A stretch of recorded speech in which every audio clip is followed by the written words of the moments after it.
in case of course, there is no question about my readiness. Pinesenta ko sa inyo yun, ang sarili ko, at alam ko na first in line ako sa succession. Wala nang tanong doon kung ano ang gagawin ko. Yun ang mandate sa akin ng Constitution. At alam ko yun nung ako ay tumakbo. At binoto ninyo ako as Vice President knowing that I am the first in line. At ito nga mga idol ang matagal nang pinapangarap ni Sara Duterte, ang pumalit at humalili bilang presidente kung sakali naman na bumaba sa pwesto ang ating Pangulo na si Bongbong Marcos. Kung mapapansin natin mga idol, simula pa lamang noong nagkagulo ang Uniteam ay matagal nang pangarap ni Sara Duterte na patalsikin ang ating Pangulong BBM upang sa ganun nga mga idol kapag nangyari ito ay walang duda na siya ang papalit dito. Subalit ang malaking katanungan dito nga mga idol ay kung papayag ba ang taong bayan na siya ay pahintulutan na maging Pangulo. Matagal din nga mga idol na inukasahan ni Sara Duterte si Pangulong Bongbong Marcos sa mga aligasyon na korupsyon at lalo tigit nga mga idol sa paggamit ng illegal na droga. Subalit ang lahat ng ito nga mga idol ay walang sapat na ebidensya at puro gawa-gawa lamang na fake news na kung saan nga mga idol ay marami ang napaniwala na taong bayan. Subalit sadyang tama nga mga idol ang kasabihan na ang isda mismo ay nahuhuli sa kanyang bibig mismo dahil nga mga idol sa sinabi noon ni Sara Duterte na di umano nga mga idol ay matagal na niyang nalalaman at matagal na nilang alam na mayroong korupsyon na nangyayari at mayroong bagabagahing pera na kung saan nga mga idol ay nakalagay sa malita at noon pa man nga mga idol ay alam na di umano nila ito at hindi pa man sila tumatakbo bilang president at vice president ay nangyayari na ito. So parang lumalabas nga mga idol na ito ay panahon pa ng kanyang ama na si dating Pangulong Duterte. Ang mga pahayag na ito nga mga idol ni Sara Duterte ay hindi na mababawi pa at kung sakali man nga mga idol na ito ay kanyang bawiin ay huli na ang lahat. Pakinggan ninyong mabuti nga mga idol ang mga pahayag ni Sara Duterte patungkol nga mga idol sa bagabagahing pera na di umano nga mga idol ay dinideliver sa ating Pangulo na si Bongbong Marcos. Ito ay ayon di umano nga mga idol sa mga witness na tinutukoy na dito nga mga idol ay walang iba kundi si Saldico. Kaya naman sa lahat ng mga sumusuporta at naniniwala kay Sara Duterte ay sana ay inyo itong mapanood at mabuksan ang iyong isipan dahil sa salita pa lamang ay mahuhuli na natin na si Sara Duterte ay nagsisinungaling at hindi nagsasabi ng katotohanan na kung saan nga mga idol ay magaling lamang manira at magaling lamang mambatikos sa ating Pangulo. Subalit mismong siya ay wala namang ginagawang mabuti para sa ating bansa at puro paninira lamang ang kanyang nalalaman. At narito nga mga idol ang pahayag ni Sara Duterte patungkol sa mga mali-malitang pera na di umano nga mga idol ay dinideliver sa ating Pangulong si Bongbong Marcos. Subalit paano mangyayari ito mga idol kung noong panahon na iyon ay hindi pa sila nakakaupo bilang Vice President at Presidente ng bansang Pilipinas. Narito mga idol at kayo na ang umunawa. Lang doon sa mga lumalabas sa Senate hearings, allegations of bags of money being delivered po kaila Congressman Zaldico, Congressman Romualdez. You have any reaction on that? Billions of money po. Well, matagal naman namin na alam yan dahil matagal naman na yan pinag-uusapan.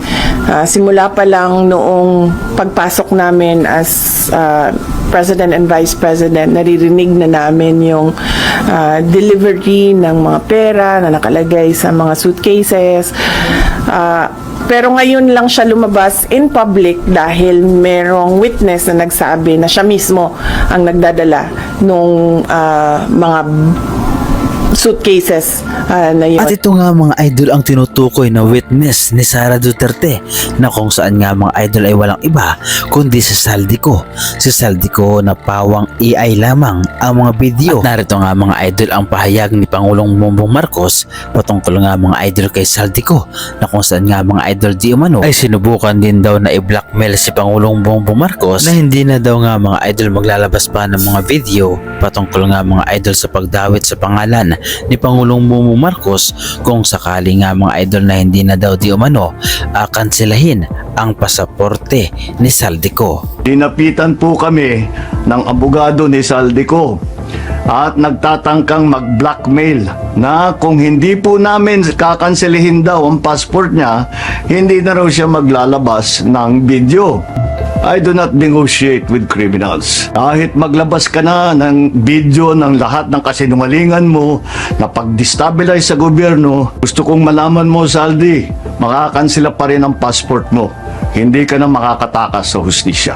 At ngayon nga mga idol na kumikilos ang gobyerno para mahuli ang mga sangkot sa mga maanomalya at korupsyon na nangyayari sa ating bansang Pilipinas, ay bakit marami pa rin nga mga idol na Pilipino o mga tao ang hindi naniniwala sa ating Pangulong Bongbong Marcos? Ito ay dahil nga mga idol mayroong isang Sara Duterte na umahadlang sa ating Pangulo na gumawa ng mabuti, gumawa ng naaayon sa kagustuhan ng sambayan ng Pilipino, dahil ang kagustuhan nga mga idol ni Sara Duterte ay sirain ang pagkatao ng ating Pangulo, at upang sa ganun nga mga idol kapag nangyari ito ay siya ang papalit. Kung ating ikukumpara nga mga idol si Sara Duterte at kay Pangulong Bongbong Marcos, ay napakalayo naman mga idol ang agwat nilang dalawa, dahil si Pangulong Bongbong Marcos nga mga idol ay patuloy na nagtatrabaho sa kabila ng paninira sa kanya.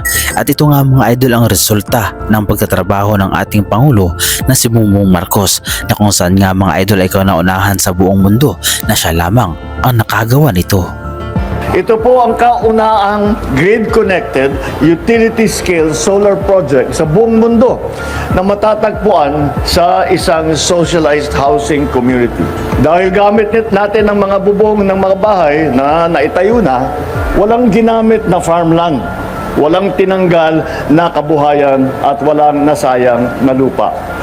Sa pamamagitan ng Ningning Project, nakakabawas tayo ng mahigit 6,000 metriko na tonelada ng carbon dioxide emission kada taon, para tayong nag-alis ng halos 1,000 sasakyan sa ating mga kasada.